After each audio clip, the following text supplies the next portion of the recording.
Hello everyone, welcome back to Spararia YouTube channel. Alright guys, so yeah, in this video I would like to share you a tutorial on how to clean storage space on Redmi Note 14.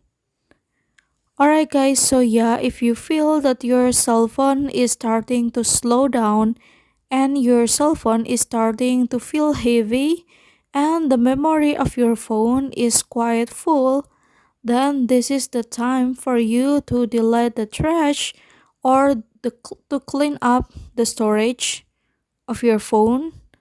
And the way to delete the trash in your cell phone storage is very easy, guys. So now, without any further ado, let's get started to the tutorial. Alright, guys, the first thing first is now you can go to the security menu on your phone, and then now you can click on this menu, guys, cleaner, and then the system will calculate all the trash, and then you can click clean, and the system will clean all the trash on your storage space.